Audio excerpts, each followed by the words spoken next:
¿Se puede ver la diapositiva?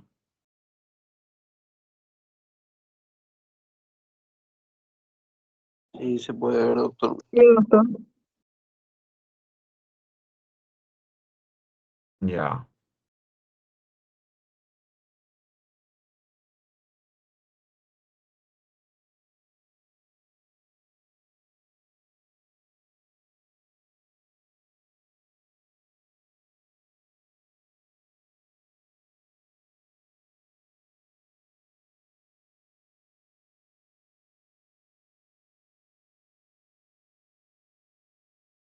Bueno, vamos a ver lo que son los fármacos.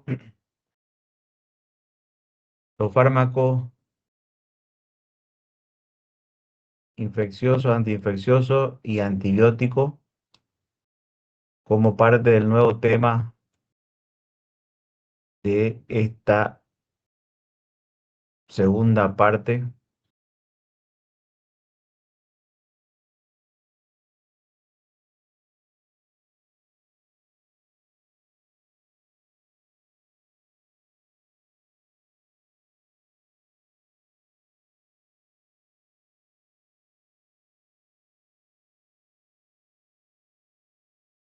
Bueno, entonces, la tengo, por favor.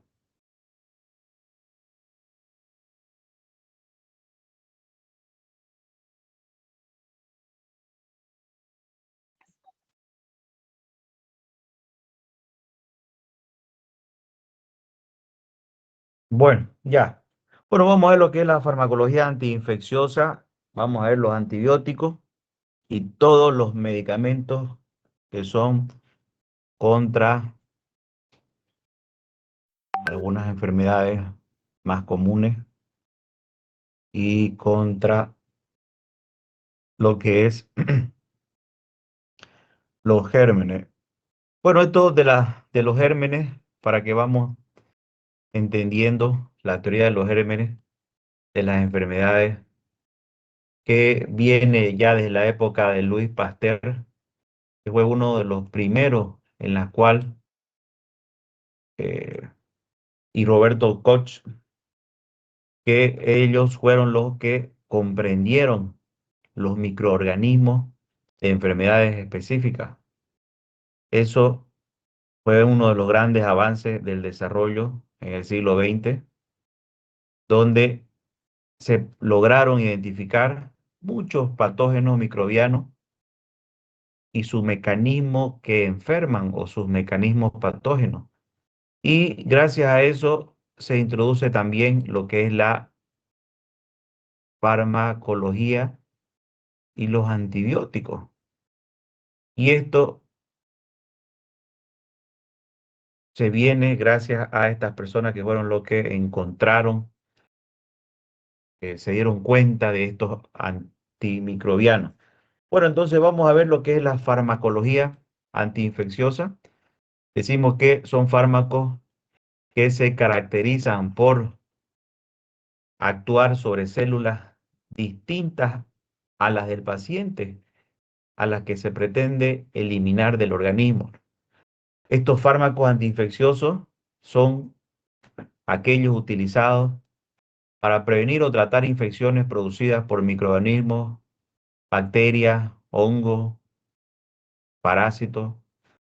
Eh, de estos, lo que se busca es eliminar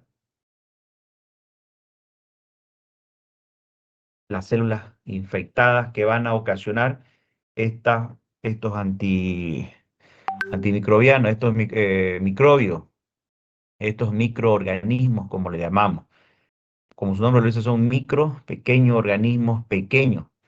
Entonces, normalmente están en casi varios lugares, intentan introducirse por varias formas en nuestros organismos, eh, como es la boca, heridas y cualquier otro vía respiratoria, ingresan.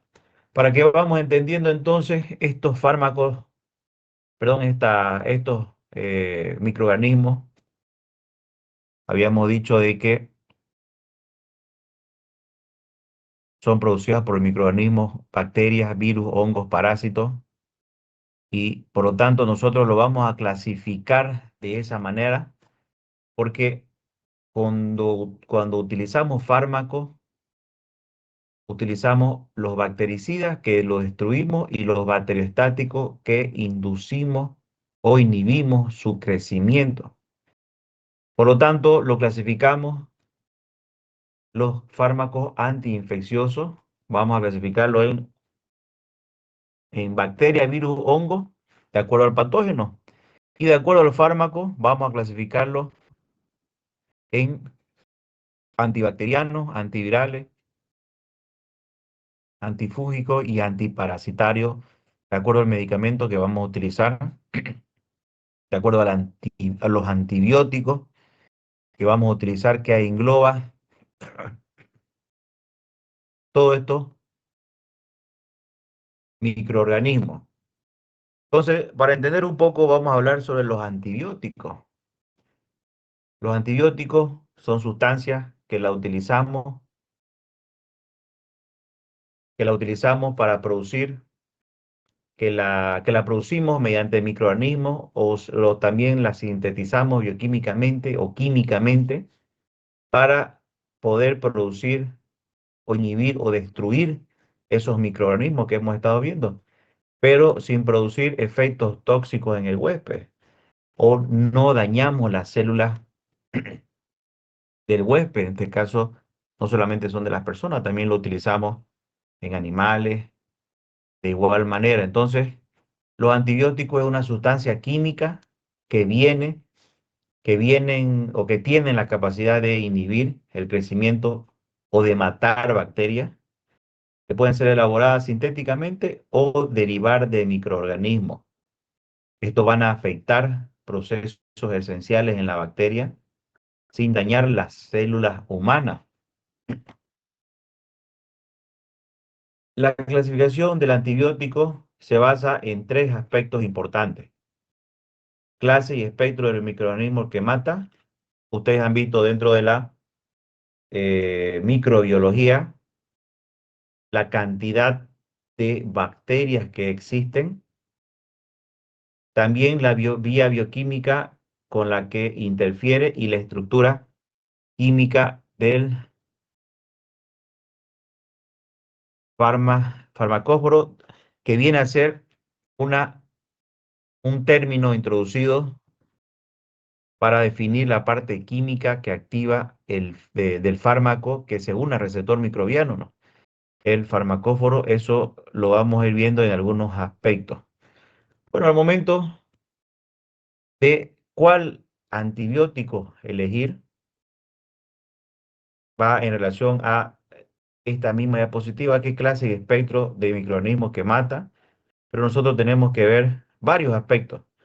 En primer lugar, tenemos que considerar paciente, tenemos que considerar tipo de bacteria, el lugar donde se está dando la epidemiología, la gravedad. No es lo mismo que dé una faringoamidalitis o que dé una meningitis. Obviamente la meningitis siempre va a ser un grave, peor en niños. También eso me permite a ver si el paciente está en condiciones de seguridad de farmacocinética. Por ahí no puede tolerar la vía oral, por ahí es alérgico. Entonces yo tengo que ver seguridad del antibiótico y también tengo que ver si ese paciente no recibió ya antibióticos, si no hay susceptibilidad o resistencia. Son condiciones que me van a permitir elegir correctamente el antibiótico. Y siguiendo esa línea de elegir, nosotros vamos a utilizar los antibióticos de acuerdo a los tipos y objetivos de la terapia antimicrobiana. Aquí lo dividimos en varias categorías.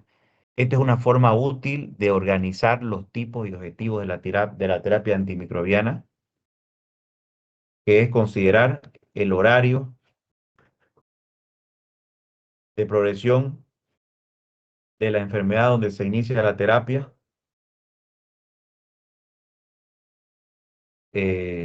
profiláctica, profilaxis, puede ser Cuando yo utilizo una terapia antimicrobiana, puede ser que sea para prevenir profilácticamente, preventivamente, empíricamente, como un tratamiento definitivo o como un tratamiento supresorio. Aquí nosotros vamos viendo, de acuerdo a las etapas de progresión de la enfermedad. Si yo doy profilaxis, quiere decir que no hay una infección, pero si ya hay una infección, ya nosotros tenemos que ir buscando el tratamiento adecuado. Entonces, cuando hablamos de estas etapas y objetivos de la terapia microbiana, ya decimos de que vamos a dar una terapia profiláctica, que generalmente lo utilizamos para prevenir algunas infecciones en personas sanas o complicaciones en pacientes en riesgo. Esta profilaxis implica tratar a pacientes que aún no han estado infectados o que aún no han desarrollado la enfermedad. El objetivo de la profilaxis más que todo es prevenir la infección en algunos pacientes o prevenir el desarrollo de la enfermedad porque es potencialmente peligrosa en aquellos que ya tienen evidencia de infección. Entonces, podríamos decir que es una terapia dirigida, la profilaxis para este tipo, ¿no? En este caso de la profilaxis, podemos utilizarla en pacientes por cirugía, por ejemplo. Así sea una cirugía limpia, ya se va dando una terapia profiláctica en una cirugía, un paciente que se lo va a operar por cualquier tipo de cirugía, pacientes inmunodeprimidos, cuando hay riesgo de endocarditis, en tipo de algún procedimiento cardiológico y profilaxis post exposición a HIV y meningitis. Si es que yo tal vez tuve un pinchazo, entonces voy a colocarme profilácticamente. También tenemos preventivamente, que se usa como un sustituto de la profilaxis universal que se aplica en pacientes infectados pero asintomáticos para evitar progresión. O sea que se infectó del virus, pues, perdón, de la bacteria, eh, pero todavía no se ha manifestado algún síntoma. Esta terapia preventiva se usa como sustituto a la profilaxis universal y como terapia temprana dirigida a pacientes que son de alto riesgo. Entonces es importante cuando utilizamos nosotros esta profilaxis en los pacientes.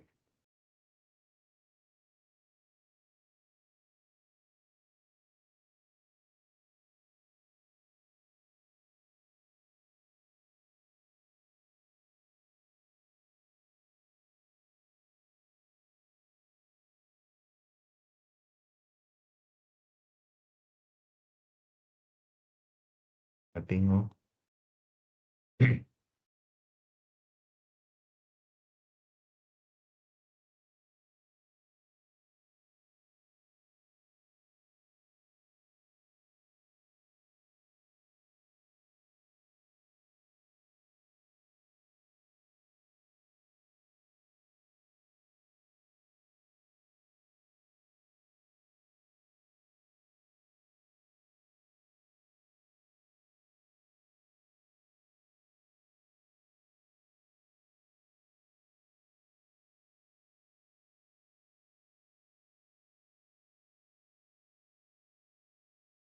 Bueno, entonces, como decíamos, la terapia preventiva, se está viendo la diapositiva, ¿no?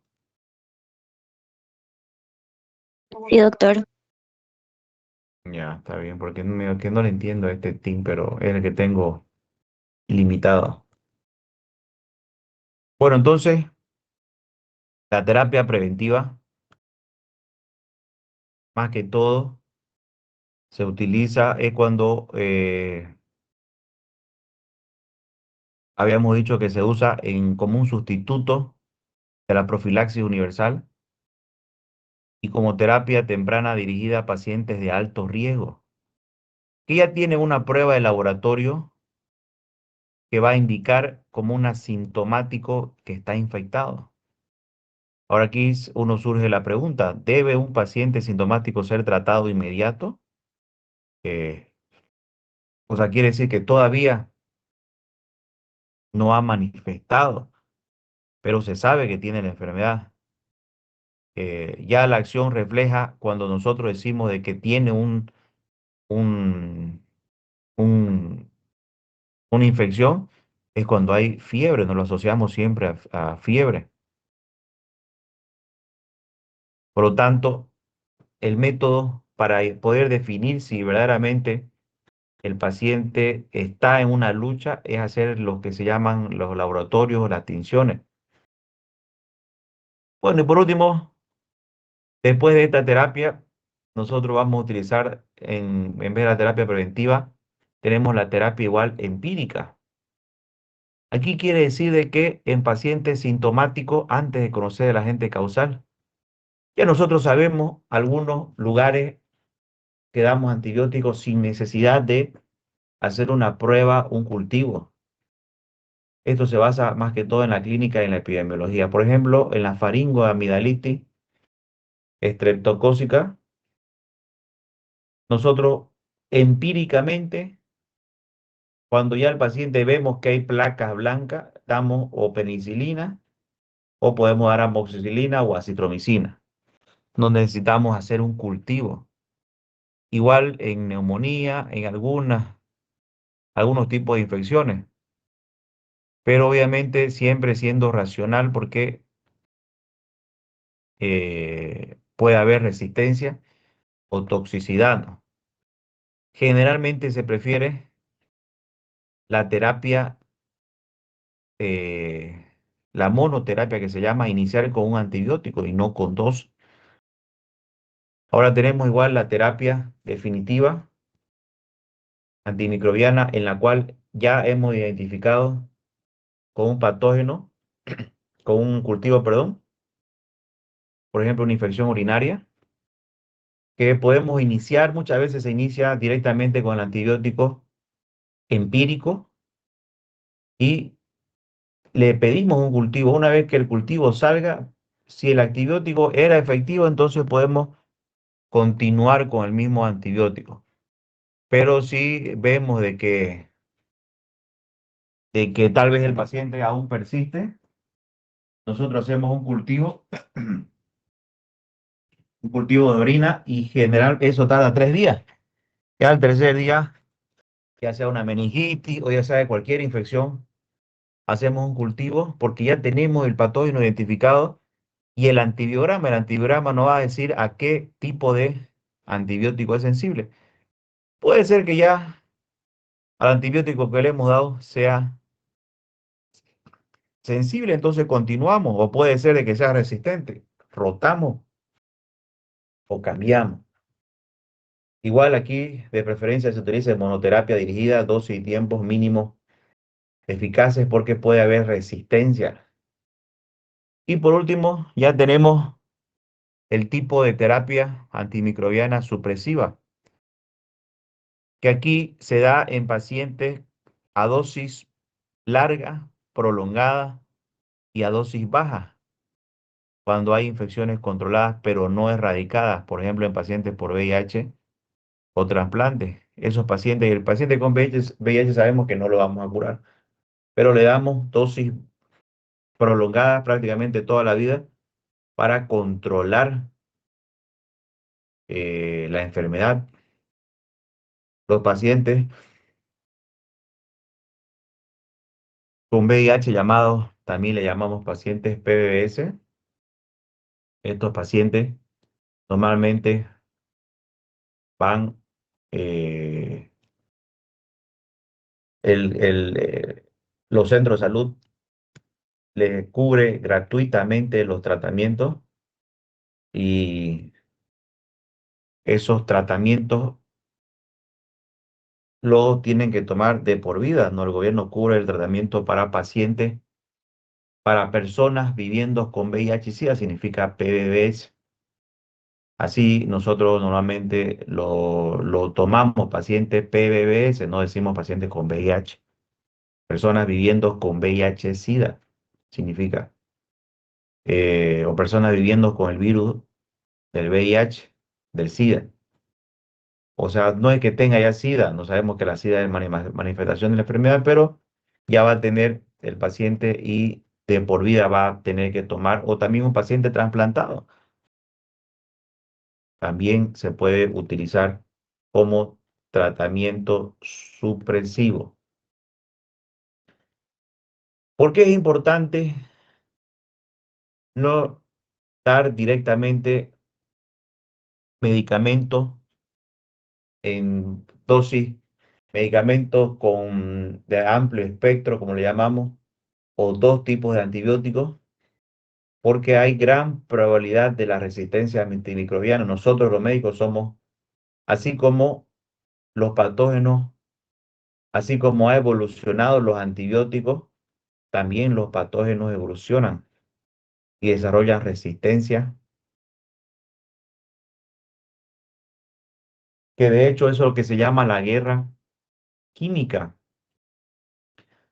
Y eso principalmente se debe a varios factores por las malas prácticas terapéuticas de los mismos trabajadores de salud, de los médicos, de los farmacéuticos, que también se debe al uso indiscriminado de los antibióticos en agricultura, en cría de animales que van creando resistencia al mal uso de antibióticos en medicina y en agricultura. Por lo tanto, el desarrollo de la resistencia puede deberse principalmente a estos seis tipos. Puede deberse a lo que es,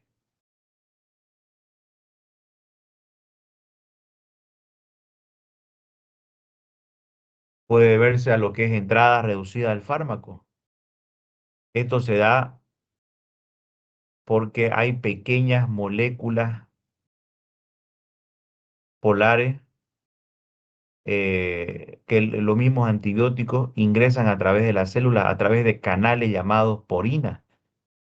Y esos mutan y no van a poder entrar. No entra el fármaco a destruir la bacteria. Y esto se da porque el transporte activo, que entran por transporte activo, se anula o se pone lento.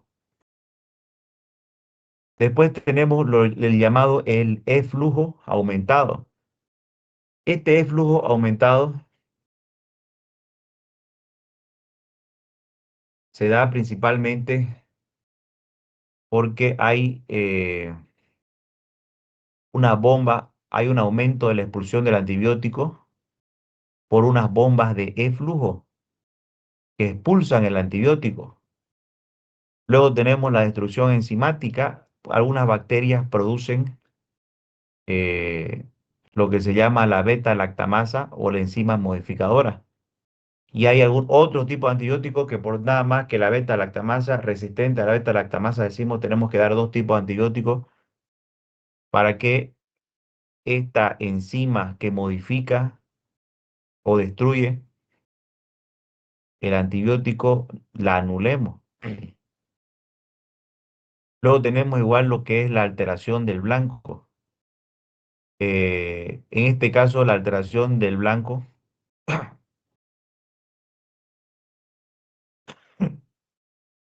perdón, lo tengo.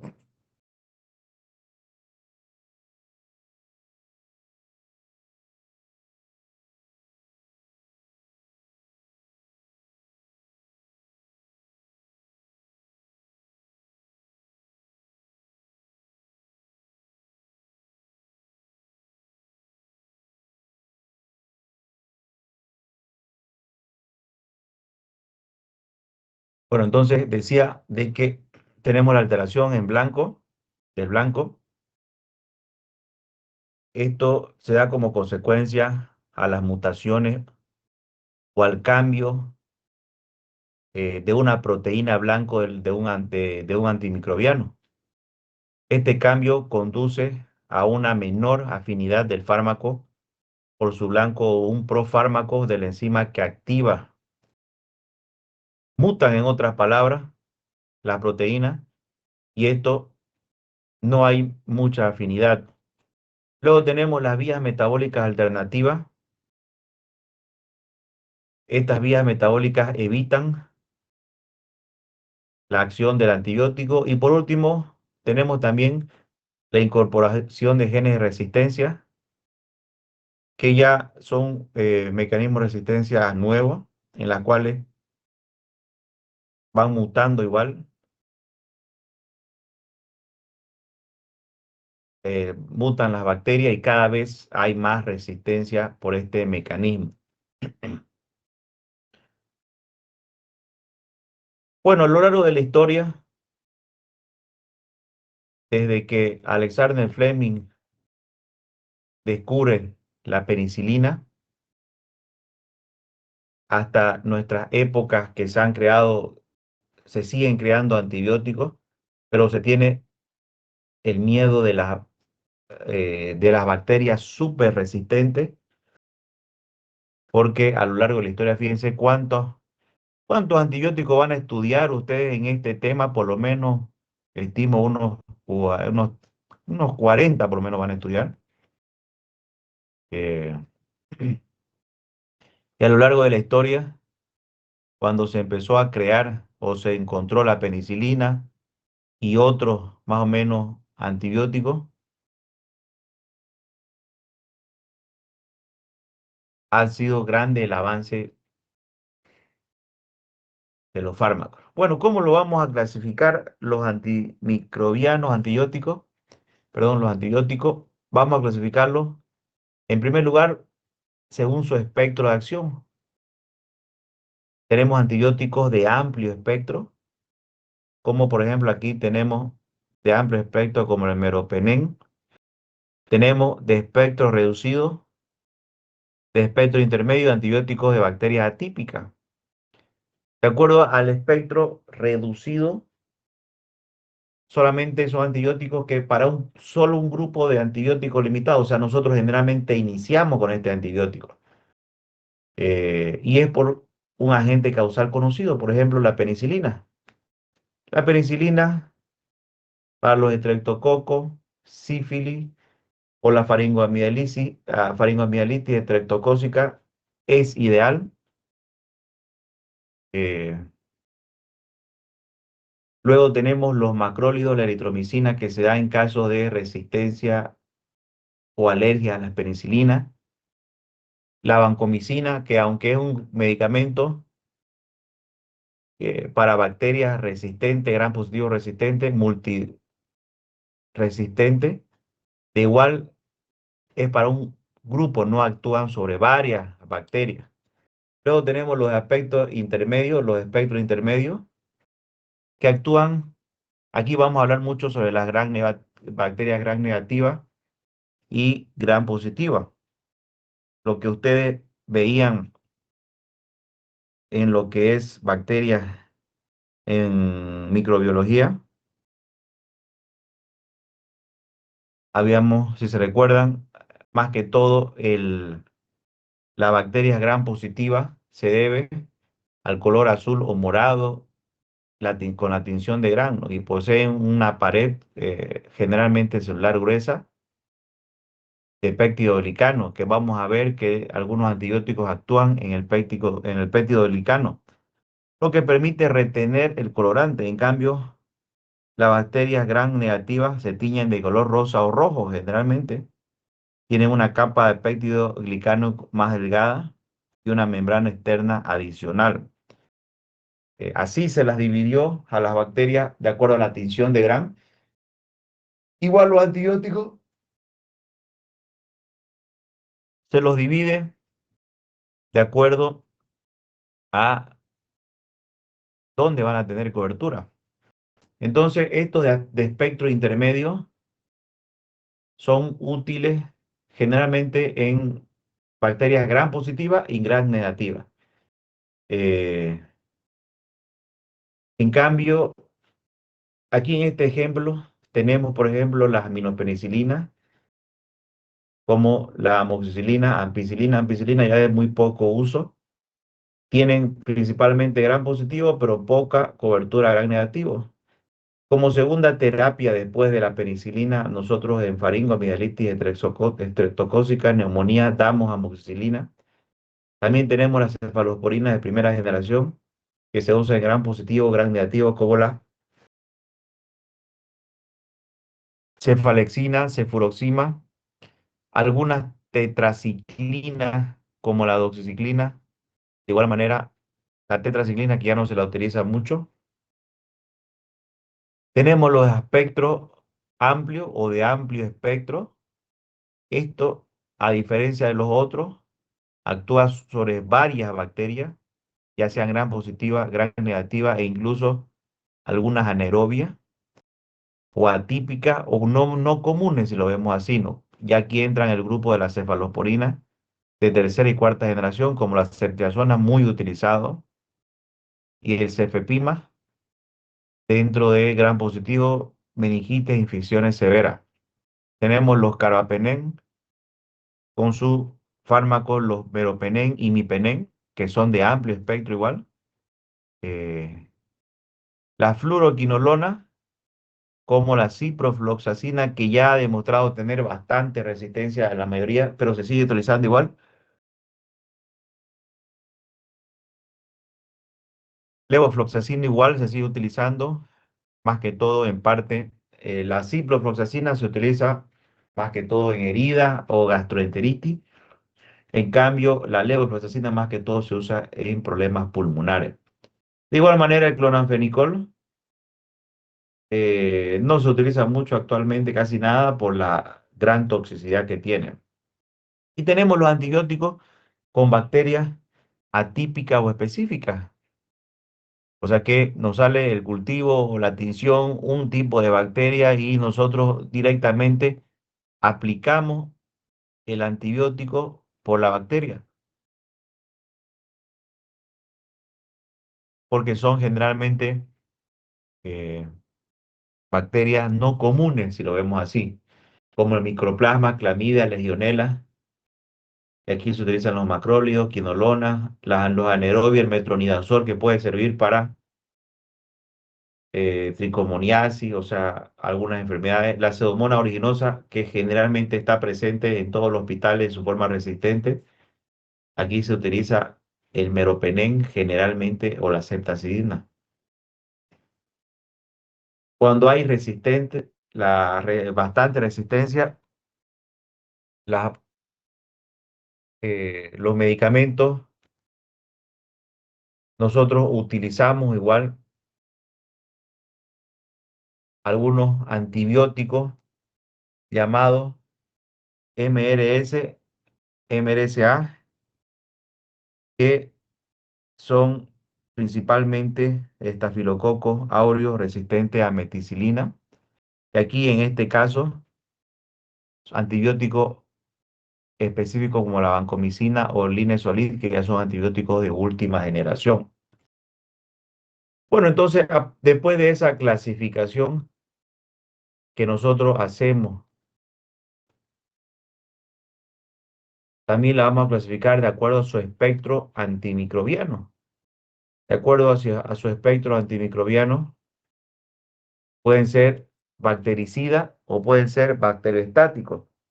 Cuando son bactericidas, vamos a ver de que estos antibióticos matan a la bacteria por un proceso irreversible en la pared, irrumpiendo la síntesis o la formación de la membrana de la pared y alterando su permeabilidad de la membrana. Y tenemos los bacteriostáticos que bloquean el desarrollo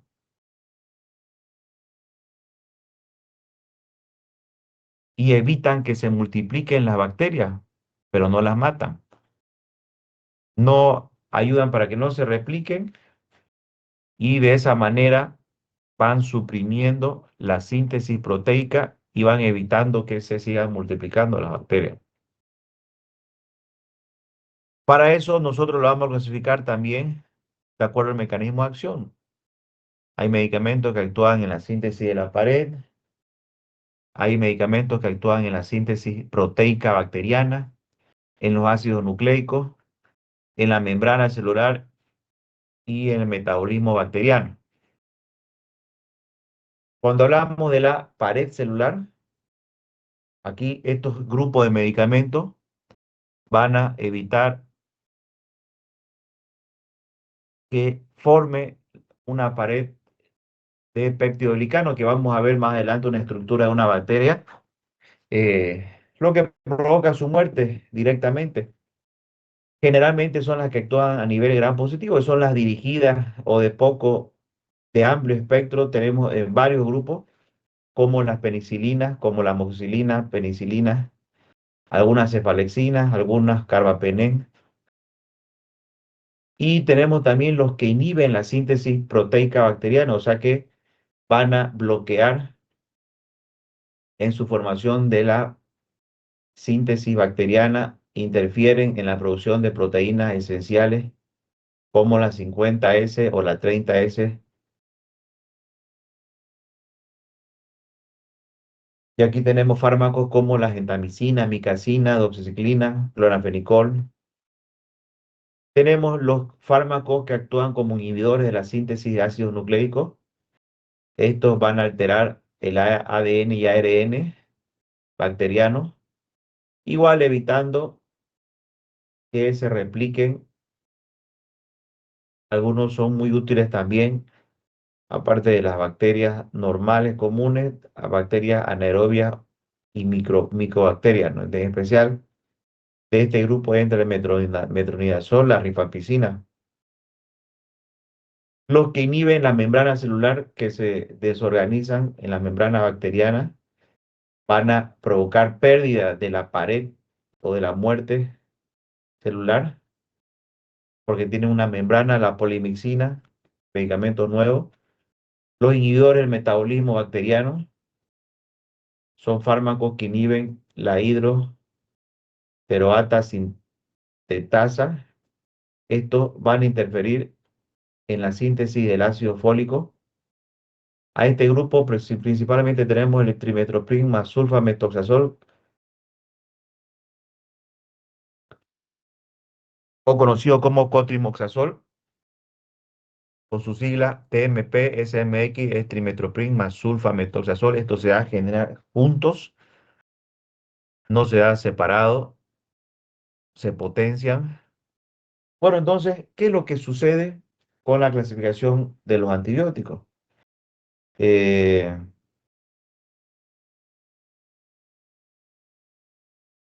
Aquí estamos viendo principalmente, según el mecanismo de acción, dónde van a actuar una,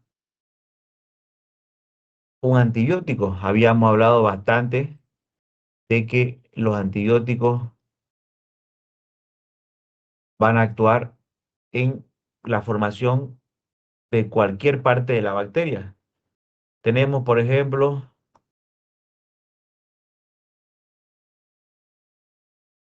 los inhibidores de la síntesis de folato que habíamos visto, el timetropima sulfamethoxazol, que actúan a nivel de la síntesis del folato antes que llegue a formarse su ADN.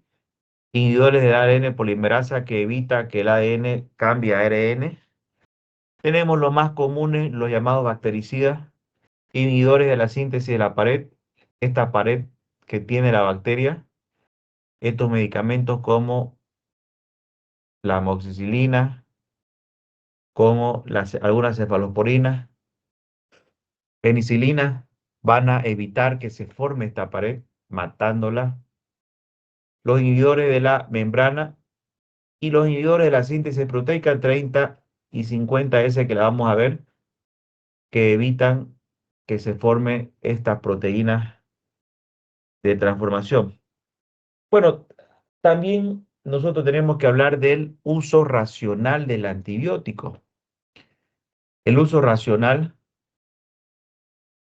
cuando nosotros hablamos de este uso racional, no quiere decir que le vamos a dar en menor cantidad al paciente de antibiótico. No quiere decir que el uso racional signifique darle menor cantidad, sino significa que vamos a darle un valor adecuado a los antibióticos. Para eso vamos a valorar siempre el tratamiento secuencial. Siempre he dicho en clase que siempre se inicia por vía oral. Generalmente, si hay tolerancia oral, ahora, si es un caso grave, una enfermedad grave como una meningitis, aquí nosotros no vamos por la vía oral, vamos por la vía parenteral, principalmente por reducir costos, hospitalización y riesgo de complicaciones cuando se da por vía oral. En cambio, cuando la enfermedad es grave, ya se ha dado antibióticos por vía oral y persiste, ya podemos usar antibióticos parenterales, ya sea por vía endovenosa, principalmente. También el uso racional de antibióticos se da para ajustar la duración del tratamiento al mínimo necesario. Cuando nosotros ajustamos, vamos a tener algunos fármacos que se manejan dosis de 50 a 100 miligramos por día. Entonces nosotros siempre iniciamos con la dosis más baja.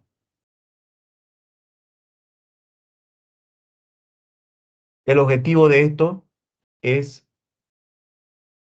realizar tratamientos innecesarios que sean largos, resistentes y tóxicos. Siempre nos basamos en las guías clínicas del paciente. Ya vamos a ver más adelante que, por ejemplo, en infecciones urinarias, en algunos tipos de infecciones, neumonía, siempre hay una guía que nos orienta a cómo iniciar la farmacología. De igual manera, la dependencia en cuanto a concentración, tiempo y la sensibilidad, y esto lo vemos a través del intervalo de dosificación y duración según el tipo de antibiótico. Siempre el fármaco, cuando está en su concentración más alta, hay mayor eficacia, como los aminoglucósidos, pero estos son dañinos. El tiempo, de acuerdo a la concentración mínima y la sensibilidad al patógeno también. Generalmente, en algunos casos se hace antibiograma para ver el antibiótico más eficaz de acuerdo a la enfermedad. De igual manera, no todos los pacientes son iguales. Todos los pacientes, podemos tener un paciente adulto, niño, algunos con problemas cardíacos, problemas pulmonares, problemas hepáticos, problemas renales, y de acuerdo a la eliminación que pueda tener el antibiótico, también tenemos que ajustar la dosis. De un paciente con problemas renal, lo ajustamos para una insuficiencia renal como la vancomicina. Si es un problema hepático, igual tenemos que ajustar cuando demos medicamentos como el metronidazol. Y si hay toxicidad también, algunos son específicos, producen algunos efectos tóxicos como los aminoglucósidos, ototoxicidad, hepatotoxicidad y neurotoxicidad de acuerdo a el medicamento. La neurotoxicidad del imipenem generalmente es el que da. eh,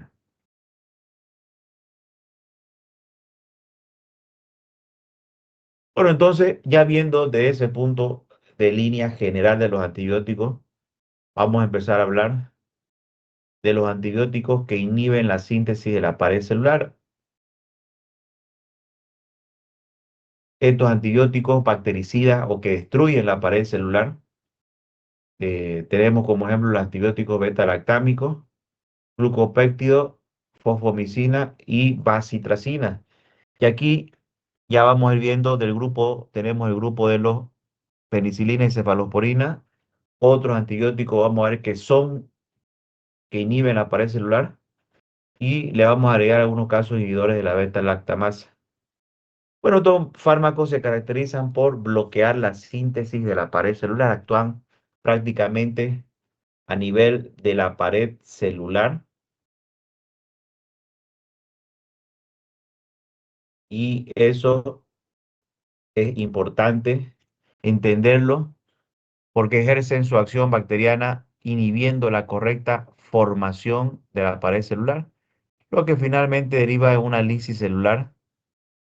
Son agentes bactericidas que destruyen la bacteria.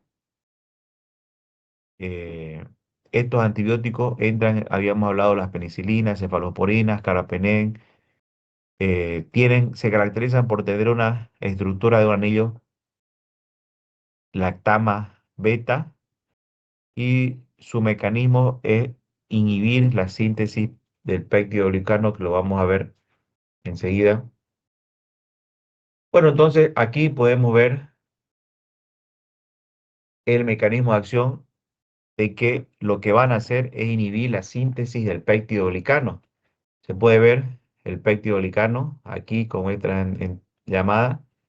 En gran positivo hemos dicho que es grande la pared y en gran negativo es pequeño la pared, pero tiene una pared aparte. Eh, ¿Para qué sirve el péptidoglicano? Es un componente de la pared celular de la bacteria que le va a dar estabilidad mecánica rígida. Estas bacterias, cuando tienen los inhibidores del beta-lactámico, inhiben el último paso de la formación del péptidoglicano.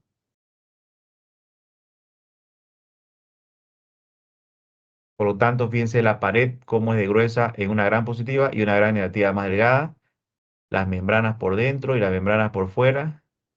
Esta membrana externa por fuera, la porina liposacárido que ingresan por aquí, por la porina. ¿Se acuerdan que hablábamos decíamos de que hay resistencia por la porina que evita que ingrese el fármaco? Es por aquí por donde ingresa.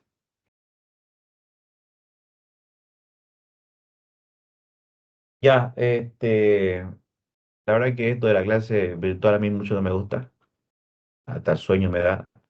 Ahí vamos a terminar nomás, vamos a hacer un poco corta esta y vamos a continuar el jueves.